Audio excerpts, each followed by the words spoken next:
সেই বাঙালি আমরা।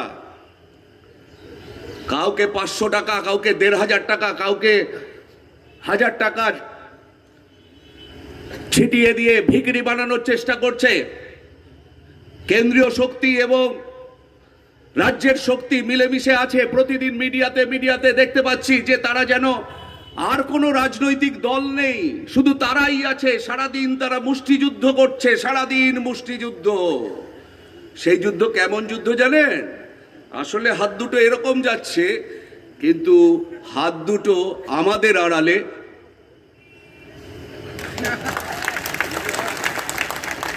এইরকম হয়ে আছে।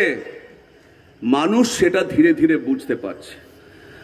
আজকে আমডাঙ্গাতে বলুন, কাঁচরাপাড়ায় বলুন, হালি শহরে বলুন, ভাটপাড়ায় বলুন, ব্যারাকপুরে বলুন, মানুষ ধীরে ধীরে জাগছে। কারণ মানুষকে, কমরেড জ্যোতি বসু বলতেন, এখানে নেতৃত্ব আছেন, কংগ্রেসের নেতৃত্ব আছেন, বামপন্থী নেতৃত্ব আছেন, তারা আমার থেকে রাজনীতির বিষয়ে অনেক অভিজ্ঞ।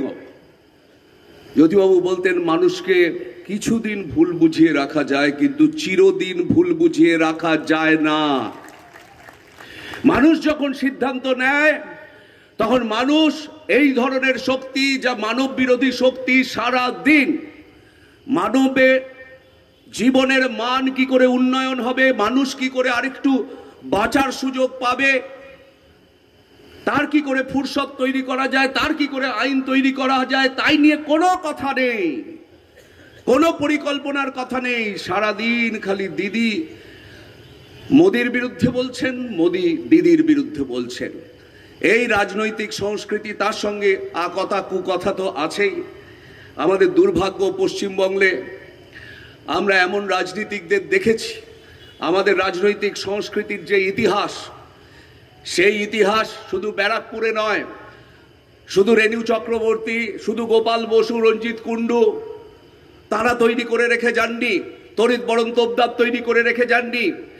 বিধান রায় থেকে শুরু করে জ্যোতি বসু চাইলে পেশাদার হিসেবে তারা এতটাই সফল যে একটা আরামের জীবন তারা বেছে নিতে পারতেন। বুদ্ধদেব ভট্টাচার্য পারতেন, কিন্তু তা না করে যুগে যুগে, সময়ে সময়ে, দাঙ্গার সময়, দেশভাগের সময়, তেভাগার আন্দোলনে, ট্রাম আন্দোলনে আমরা দেখেছি মানুষ বেরিয়ে এসেছে সাধারণ মানুষের নেতৃত্ব দিতে। এই শিক্ষিত শ্রেণী নিজেদের পেশাদার জগৎ ছেড়ে বাইরে বেরিয়ে এসেছে। ভাবতে লজ্জা করে পশ্চিমবাংলায় এখন রাজনীতি নিয়ে কথা বলতে। এমন রাজনীতিক নেতা, আমার পূর্ববর্তী কংগ্রেসের ভাই যে কথাটা বলছিলেন, এই রাজনীতি দেখে তো আমরা রাজনীতির সঙ্গে সংশ্লিষ্ট হইনি, পায়ে পা মেলাইনি। মানুষের যে পাওনার টাকা, ঘর বাড়ি বানানোর, ত্রিপল চোর, কয়লা চোর, বালি খাদান চোর, জমি চোর, মানুষের পাওনা টাকা, এমনকি যেগুলো বিধবা ভাতা, যুবকদের যে ভাতা পাওয়ার কথা, তার টাকা একটা অংশ, রেশনের যা যা পাওয়ার কথা সাধারণ মানুষের, তার একটা অংশ সেখান থেকে নিয়ে তারা পকেট ভরে একটা বর্ণাঢ্য জীবনযাপন করছে। আমরা যখন পড়াশোনা করছি, খেলাধুলা দেখতে যেতাম, আমার প্রিয় বাউন্সার দিতেন হচ্ছেন ওয়াসিম আকরাম। আপনারা নাম জানেন? পাকিস্তানে বাহাতে বল ফেলতো এরকম, ওয়াসিম আকরাম বাউন্সার জানি। আর এখন দেখি রাজনীতিক নেতা হয়েছে। বড় বড় নেতাকে চোখের সামনে দেখেছি, আমাদের বামপন্থী নেতা দেখেছি, কংগ্রেসী নেতাদের দেখেছি। দলের লোকেরা আশেপাশে থাকতো, সাধারণ মানুষ তাদের ঘিরে রাখতো। আর এদেরকে প্রশাসন আর নিজেদের পোষা বাউন্সার ছাড়া কাজে পিঠে কেউ থাকে না, কেউ থাকে না। ভালো করে লক্ষ্য করে দেখবেন, এই জীবনযাপন একজন রাজনীতিকের জীবনযাপন করে কি করে সম্ভব? এত টাকা চুরি ছাড়া কখনো সম্ভব? তাই চোর আর ডাকাত দুজনে হাত মিলিয়ে রয়েছে। সেই শক্তিকে আমাদের উৎপাটিত করতে হবে, ছুঁড়ে ফেলতে হবে ডাস্টবিনে। সেই শপথ নেওয়ার সময় এসেছে।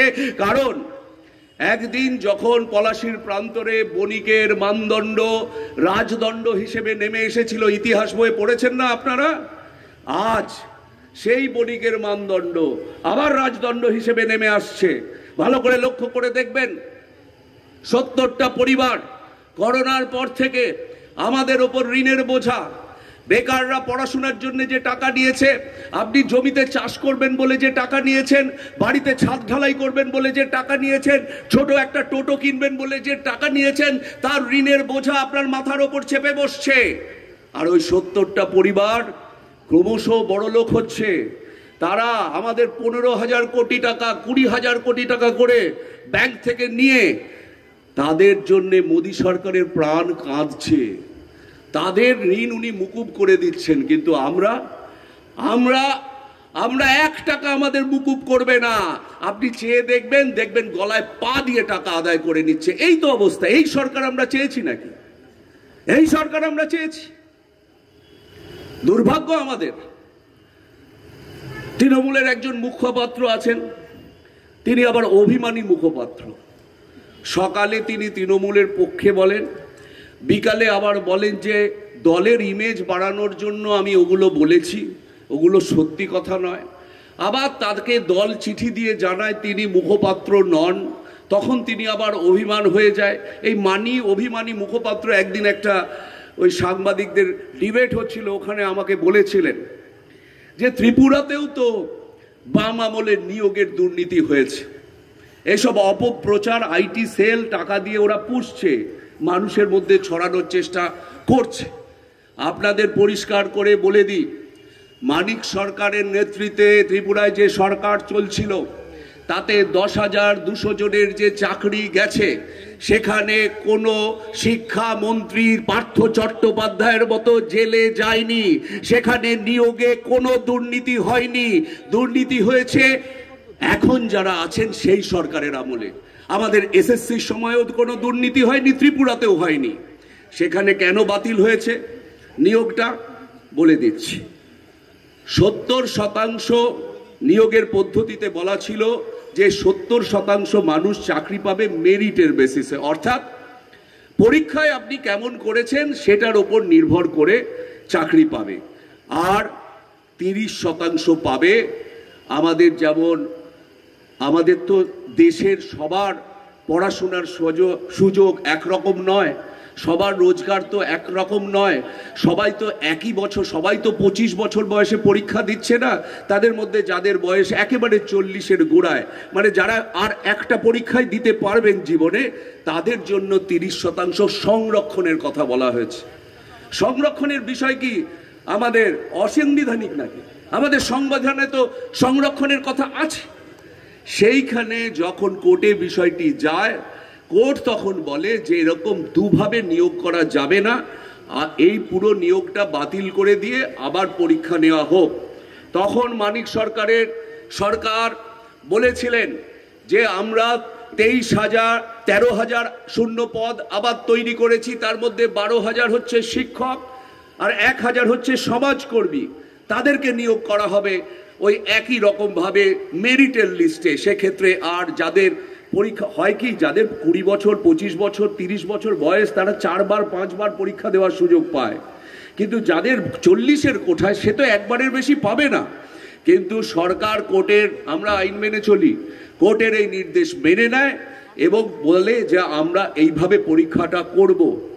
কিন্তু দুর্ভাগ্য হচ্ছে বিজেপি তৃণমূল হাতে হাত মিলিয়ে ওখানে প্রচার করে বিজেপি সরকার আসলে যেভাবে পূর্বতন নিয়োগ হয়েছিল সেইভাবেই সবার নিয়োগ হবে।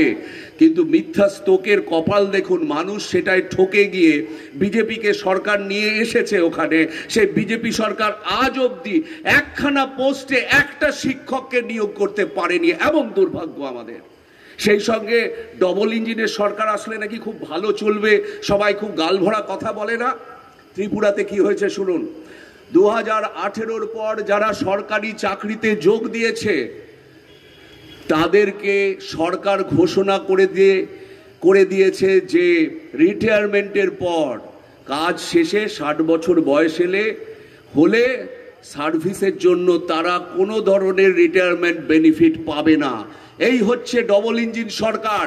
এই হচ্ছে ডবল ইঞ্জিন সরকার যে গুজরাটে রয়েছে। সেই গুজরাটে হয়েছে শিক্ষা দপ্তরে 2 দশক ধরে কোনো স্থায়ী নিয়োগ হয়নি। তার ফল কি হয়েছে? মাধ্যমিক পরীক্ষায় 170টার মতো স্কুলে একজনও মাধ্যমিকে পাশ করেনি। এই হচ্ছে অবস্থা। মাদ্রাসাগুলোতে শিক্ষা প্রতিষ্ঠানগুলোতে যথার্থ শিক্ষক নেই। যে কাজ শিখতে গেলে সারা জীবন পড়াশোনা করতে হয়, 3 মাসের ডাক্তার তো আর হার্ট অপারেশন করতে পারবে না, 1 মাসের নার্স তো আর ডাক্তারবাবুকে ছুরি এগিয়ে দিতে পারবে না। প্রতিদিন শুনছি পুলিশ দপ্তরে ঢুকবে সিভিক ভলেন্টিয়াররা, তারা 2 মাস 3 মাস ট্রেনিং ছাড়াই সব কাজ করতে পারবে। এটা কোনোদিন সম্ভব নয়। এটা মানুষকে বোকা বানানো একটা প্রচেষ্টা। এই প্রচেষ্টার বিরুদ্ধে আপনাদের গর্জে উঠতে হবে, আপনাদের সবাইকে তৈরি থাকতে হবে।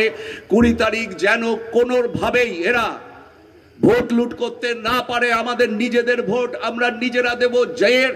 যে পার্টিকে সমর্থন করে সেই পার্টিকে ভোট দেবে, কিন্তু নিজের ভোট নিজে দেবে, এই প্রতিজ্ঞা আমাদের নিতে হবে। তার কারণ এই চোর এবং ডাকাতদের যে সরকার মিলিতভাবে এখানে চলছে, সেই সরকার যদি আর একবার সুযোগ পায়, আবার বলছি আরো একবার যদি সুযোগ পায়, তাহলে সাধারণ মানুষ, খেটে খাওয়া মানুষ, এখানে তো অনেকজন আছেন চাষিবাসী মানুষ, সহায়ক মূল্য এমএসপি মিনিমাম সাপোর্টিভ প্রাইস চাষের যেটা 1.5 গুণ মোদী সরকার ঘোষণা করেছিলেন, 1 টাকাও পেয়েছেন? সারের দাম বেঁধে দেওয়া হবে বলেছিল, আজকে সব জিনিসের দাম তো উপরের দিকে। ওষুধ তো মানুষের পক্ষে, আর ওষুধের কোম্পানিগুলো দিয়েছে, সরকারকে টাকা দিয়েছে, আর আমরা সেগুলো কিনতে গিয়ে হাঁসফাঁস করে মরছি। বাড়িতে ওষুধ কেনার প্রয়োজন হয়েছে। ইলেকট্রিসিটির থেকে যারা টাকা দিয়েছেন, আপনারা দেখুন কেরালে ইউনিট প্রতি দিতে হয় 3 টাকা, এখানে আমাদের 7 টাকা অবধি দিতে হচ্ছে। তাহলে মানুষের কি সুরা হয়েছে? মানুষ এগুলো নিয়ে ভাববে না? মানুষকে এগুলো নিয়ে ভাবতে হবে। তার কারণ আমরা সাধারণ মানুষ, আমাদের সাধারণের কি প্রয়োজন? মোটা ভাত, মোটা কাপড়, বাচ্চা একটু পড়ার সুযোগ পাবে, জিনিসপত্রের দাম একটু কম হবে, তেল নুনের দাম কম হবে, পেট্রোলের দাম কম হবে, ডিজেলের দাম কম হবে, তবে তো আমরা একটু বাঁচার সুযোগ পাবো। সেগুলো তো প্রতিদিন বেড়ে চলেছে। তাই 20 তারিখ সেগুলোর জবাব দেওয়ার সময় আসছে।